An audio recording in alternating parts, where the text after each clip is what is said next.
তাওহীদি media, বিশুদ্ধ ইসলামের পথে। মৃত ব্যক্তিকে 3 বার 5 বার কীভাবে গোসল করাবো? একবার অজু, একবার গোসল করালে যথেষ্ট হবে কিনা? একবার অজু এবং একবার গোসল করালে যদি সে পরিষ্কার হয়ে যায় তাতে কোনো সমস্যা নেই, হয়ে যাবে। হতে পারে যেমন একজন ব্যক্তি গোসল করলেন, তারপরে তার বাথরুমও করলেন, তারপরে হঠাৎ মারা গেলেন, তখন দেখা যাবে যে একবার অজু একবার গোসল করালেও তার যথেষ্ট হতে পারে। কারণ এখানে বেশি পানি ঢালা কেন প্রয়োজন হয়? আপনারা জানেন যে প্রথমে তাকে একটু বসিয়ে, মারা যাওয়ার পরে একটু বসিয়ে তার পেটে আস্তে করে একটু বোলানো, হাত বোলানো, যাতে পেটের ভিতরে স্টমাকের যে কোনো জিনিস তার মলদার দিয়ে বের হয়ে যায়।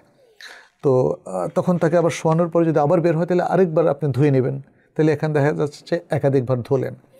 এভাবে প্রথমে তার লজ্জাস্থানগুলো পরিষ্কার করার পরে, স্টমাক থেকে সব কিছু বের হয়ে যাওয়ার পরে, ধোয়ার পরে তাকে অজুর মতো করে একবার অজু করাবেন এবং তারপরে তার ডান পাশে এবং বাম পাশে পানি ঢালবেন।